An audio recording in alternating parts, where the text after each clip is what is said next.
The last light of the day spilled over the jagged ridges of the Badlands, painting the dust red like blood drying on old stone. Coyotes howled from somewhere beyond the horizon, their cries carried on a wind that scraped skin and memory alike. The sun was already sinking, dragging the heat with it, and the shadows stretched long and mean across the dirt. Down in the low fold of the canyon, where the land dipped into forgotten places, sat a ranch no map remembered. Sagging fences, rusted gates, a barn half collapsed. It had once been proud. Now it belonged to men who built nothing, only took. They called themselves the Gutter Sons. 5 of them lived there, drunk on stolen whiskey and the violence they carried like a badge. The war had made them orphans of law, and in the lawless space that followed, they grew into something worse than wolves. Behind the main house, where chickens pecked the dry earth and flies gathered around mule dung, a figure shifted in the dirt. She didn't stand. She crawled slow, deliberate, more shadow than woman. Her dress had once been white. It was now the color of soil and blood, torn in places where fingers had yanked or blades had warned. A rusted chain wrapped around her ankle, fastened to a post in the ground. She slept in the stables with the animals, because that's how the Gutter Sons said it ought to be. Her name was Clara, though no one had spoken it aloud in months, maybe years. When they fed her, they tossed moldy crusts from the porch, laughing as she scrambled for them in the dirt. She'd learned not to look them in the eye. Learned silence, learned stillness. Once, she'd cried when Royce Creed, their leader, called her it. Now she didn't even flinch. The nights were worst, cold enough to burn. Sometimes they forgot she was out there. Other times they remembered on purpose. She had been 17 when they came. Her father, George Riley, had stood in the doorway of their home with a shotgun and told them they'd never take his land. Royce shot him in the belly and made Clara watch him die for hours before the pain stopped. They put her mother down later, said she was no use for anything else. Clara's brother tried to run. He never made it past the canyon ridge. They kept her not because they wanted her, but because her father had been proud, and proud men had to be punished long after they were dead. Clara no longer thought in sentences. Her world was feeling and sound. The scrape of dry hay, the whip of wind, the heavy boots that meant she'd have to be quiet. Most days she counted ants to stay sane. Sometimes she dreamed of water. That evening was the same as the others, until the stranger came. He rode in slow, dust clinging to him like a second skin. His horse was tired. His eyes were older than his face. Nobody saw him arrive until he stepped into the saloon with the look of someone who belonged nowhere and feared nothing. A battered coat dragged near his boots. The revolver on his hip wasn't polished, but the handle had been worn down by use. He ordered a drink with a voice low as thunder under stone. The bartender poured without asking. "You new to the trail?" Someone muttered from the back, a half-drunken chuckle behind it. The man didn't answer, just looked around slow, taking in the room, the men, the cracks in the ceiling. Then he spoke. "I heard Royce Creed rides out this way." The laughter stopped. "Depends who's a-skinned. No one important," the man said. "Just someone who remembers." They started whispering after that. "Old Union scout," they said. "Bounty hunter, maybe. Could be he deserted and was looking to make peace with ghosts." One man swore he saw him hang 5 years ago. Swore he'd watched the rope snap. The stranger gave no name, only said he was staying the night. That night, Clara sat hunched near the edge of the stable, her hands buried in a pile of discarded oats meant for the hogs. Her fingers shook as she brought the bits to her mouth. Her hair hung over her face in greasy clumps. The stars were pale above, and the wind had stilled like it was listening. She didn't hear him until he was only a few steps away. He didn't speak right away, didn't move, just watched her, as though he'd been tracking her all his life, and had only now caught up. She flinched when she saw him, tried to crawl backward, away from the light in his eyes, but he didn't reach for her. Instead, he knelt slowly, so their eyes were level. The chain at her ankle clinked softly. He didn't look at the chain. He looked at her. "You're not an animal," he said. His voice was deep and dry like driftwood. "You're human." She froze. No one had looked at her like that in years, like she was something worth seeing. No one had spoken to her as if the words weren't a game. Her lips trembled, though no sound came. Her breath caught on the edges of memory. There were horses once, and sunflowers. A mother's hand brushing hair behind her ear. A song about rivers. She didn't believe him, not yet. But she wanted to. He stood again, left something beside her, half a biscuit wrapped in cloth, and walked off without another word. She watched him disappear into the dark, her hands gripping the food, like it might vanish. The next day, Royce complained of someone asking questions. That night, Clara found a clean rag, soaked in water, left beside her post. The wind had changed direction. The coyotes still howled, but now they sounded less certain. In the weeks that followed, she began to find things. A whole apple buried in straw behind the trough. A slab of jerky wrapped in a linen scrap. Once, a tin cup of water, so cold it stung her teeth. No one laughed when she ate these. No boots kicked her ribs. No dog fights broke out over the scraps. Just silence, the kind that came with choice. Clara never saw who left them, but she knew. Sometimes, when the night was quiet and the wind didn't speak, she caught sight of him. Jonas, leaning against a fence post, half shrouded in shadow, arms folded like he was waiting for a sign only he would recognize. He didn't speak again right away. Instead, he watched her with the patience of a man who'd seen what waiting could yield. She wasn't ready to speak, not yet. Her voice had grown brittle in disuse.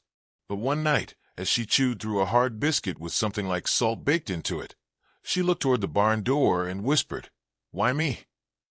She didn't expect an answer, but he stepped forward anyway. "I had a sister once," he said. "Anna. She was 12 the last time I saw her. She used to sing to the cattle to keep them calm when storms came."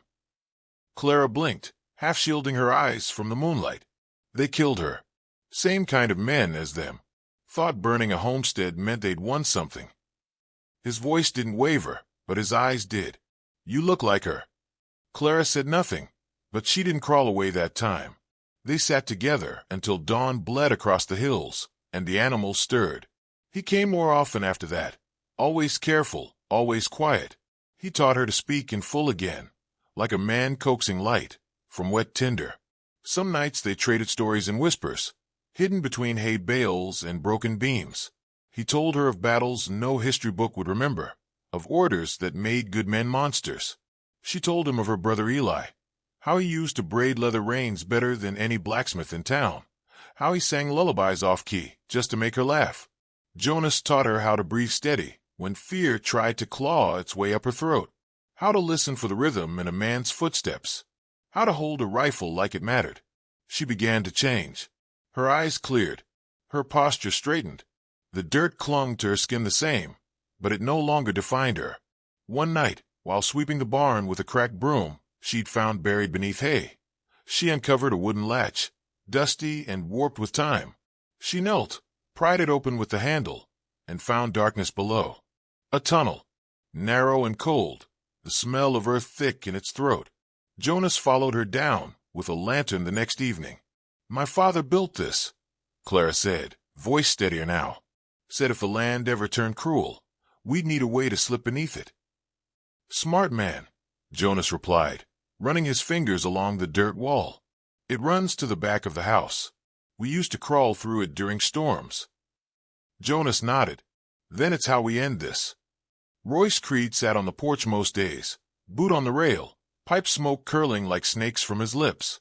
His beard had gone gray, but the cruelty in his eyes hadn't dulled. He smelled trouble like a hound.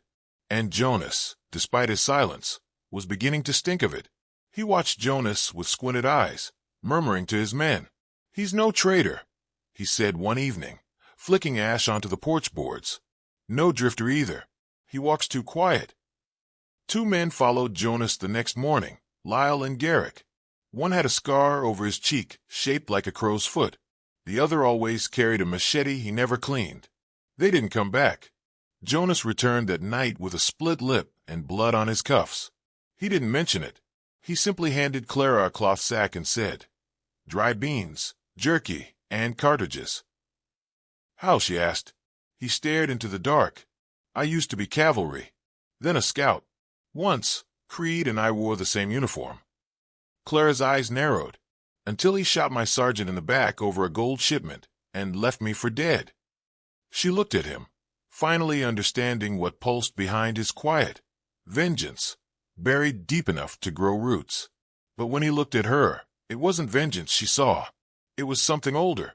A promise, maybe. He started training her in earnest. In the gully behind the barn, he placed tin cans on logs and showed her how to aim. Breathe in when you raise it. Let it out when you squeeze. Don't pull. Squeeze. Her first few shots went wide. By the second week, she could split a can at 20 yards. He taught her how to move like shadow, how to vanish between boards, how to wait. "It's not about the shot," he said one evening. "It's about knowing when not to take it." She nodded, eyes sharp now. When she spoke next, her voice was no longer a whisper. "I don't want to kill them for what they did to me." Jonas raised an eyebrow. "I want to stop them from doing it to anyone else." He smiled faintly.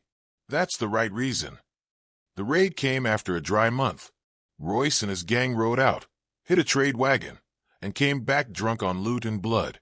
They hollered into the night, throwing bottles against the barn walls, howling like devils who thought they'd already won hell. It was time. Jonas opened the latch to the tunnel and held the lantern steady. Clara took the lead. Her hands didn't shake. They moved slow through the darkness, the scent of damp soil pressing in. Above them, the gang sang filthy songs and argued about who got what cut. The tunnel ended beneath the old root cellar, a ladder rising into shadow. Jonas cracked the hatch open. Light spilled in candlelight, flickering with movement. Clara's heart pounded, but she controlled it, focused on her breath. Just like he taught, they moved into the main house, step by step, their backs pressed to walls, every creak magnified in their minds. The front room was empty. Voices came from the kitchen, drunken, slurred. Jonas motioned toward the parlor, where weapons were likely kept. Clara moved toward the hallway. Her father's study lay just ahead. If Royce still kept records, they'd be there. Then a floorboard betrayed them. A sharp crack beneath Jonas's boot. Silence. Then a roar. Jonas spun, but it was too late. Two men crashed into him, dragging him down in a heap. Clara stepped back into the shadows, heart frozen. From the floor, Jonas shouted, "Run!" But she didn't. Royce stepped in moments later, dragging Jonas by the collar, face bloodied but eyes burning. "Well," he drawled, pulling a pistol from his belt. "Look what the dust blew back." Clara watched from the dark, rifle in hand, breath held. She didn't move. Not yet. Jonas hit the floor hard, spit and blood mixing on the wooden boards beneath him. His arms were tied behind his back, wrists cut raw, one eye swollen shut. His breath rasped in shallow bursts, ribs creaking with every inhale. Royce Creed circled him slowly, boots thudding with weight and certainty. A pistol dangled lazily from his hand, as though he had all the time in the world to decide whether to use it. "You think you're some kind of savior?" Royce sneered, smoke curling from the cigar clenched in his teeth. "You're just more dirt in the wind. Blow in, blow out. Nothing left but dust." Jonas didn't reply. His one good eye found the doorway. His lips moved, barely a whisper. Asterisk, wait for the moment. Asterisk. Then, a floorboard creaked behind them. Royce turned. She was standing there, still wearing rags, still covered in grime, but her shoulders were straight. Her hands were steady. Her father's rifle rested against her chest, like it had always belonged there. The sight of her stunned the room into silence. "I was fed like an animal in the dirt," Clara said, voice even. "Now I'm standing." Royce's smirk collapsed. "You little." He lunged for her. The rifle kicked against her shoulder. The sound split the room in half. Royce staggered backward, hand clutched to his shoulder, crimson blooming beneath his coat. She'd aimed low, chosen not to kill. For now. The stillness shattered. One of the men reached for his gun. Jonas swept his leg around, knocking him off balance. Clara dashed forward, using the butt of the rifle to strike another across the temple. Chaos erupted in a storm of gunfire and shouting. Jonas rolled to cover, snapped the rope binding his wrists against a broken nail. Blood smeared his palms, but he was moving again, his revolver already in hand. Clara threw him a second pistol she'd tucked into her waistband. They moved together, instinct sharp, back to back as bullets ripped through the walls and smoke curled from shattered oil lamps. The house burned with noise and heat and fury. Royce ducked behind an overturned table, blood dripping from his arm, eyes wide with disbelief. He watched Jonas move, clean and precise, cutting through the chaos like a man who'd done this before. Too well, too calm. It clicked. His voice, hoarse but rising over the noise. I know you. Jonas looked toward him, pistol raised. You're not dead. Jonas didn't blink. Not yet. Royce coughed, pain twisting his face. You were my officer. We wore the same damn colors. Until you turned them black, Jonas said coldly, stepping over a body. You killed your own men for gold. You used war as an excuse to slaughter for profit. You left me. Royce spat. Faked your death like a coward. I left you, Jonas said, so I wouldn't become you. He fired. The bullet tore into Royce's thigh, dropping him to the ground with a grunt. The last of the outlaws tried to run, but Clara had already sealed the front gate. The ranch became a cage, and they were trapped in it with fire and vengeance. One by one, they fell, some by bullet, some by fear. And then it was quiet. Smoke drifted through the air like ghosts rising from old graves. The wind had returned, cool and steady. It carried the scent of gunpowder, charred wood, and freedom. Clara stood in the doorway, watching the sky shift from black to deep blue. Her hair clung to her face, matted with sweat, but her eyes were clear. She turned back inside. Jonas sat against the wall, breathing heavy, blood soaking through his shirt, but alive. Royce lay in the center of the room, coughing red into his beard. You taught men to treat others like beasts, Jonas said, staring down at him. You forgot. Dust remembers blood. Royce's mouth moved, but no words came. His eyes rolled back. Silence claimed him at last. By dawn, the others were gone, fled or buried. Clara walked the edge of the land as sunlight painted the hills gold again. Her boots dug into the same earth where she'd once been chained. The animals stirred in their pens, unknowing. The house, scarred by fire and bullets, still stood, bruised but not broken. She found her father's watch buried in a box beneath the floorboards. Its hands were still ticking. In the weeks that followed, she rebuilt. With her own hands, plank by plank. The ranch became something new. Not a place of revenge, but of healing. She planted marigolds near the porch. She fixed the roof herself. Travelers came, and she gave them water, shelter, safety. No one was turned away. Jonas stayed long enough to see the walls stand again. Long enough to teach her how to fix a fence, how to cook beans over proper coals, how to patch a wound. But one morning, before the rooster crowed, he saddled his horse. She found him just outside the gate, staring toward the horizon like he was already part of it. You're leaving, she said. He nodded. Will I see you again? He adjusted the reins, gave her a half-smile. You don't need me now. She stepped closer. But I still want to. He looked at her then, really looked, the way he had that first night. Something soft flickered in his eyes, then vanished. Take care of the land, he said, and yourself. Then he turned, and she watched him ride away, dust rising in his wake, until the wind swallowed him whole. She stood there a while, fingers brushing the gate latch, heart heavier than before but steadier too. When she finally turned back to the house, the sun was high, and the wind was warm. He found me in the dirt, but before he vanished, he showed me I was still human.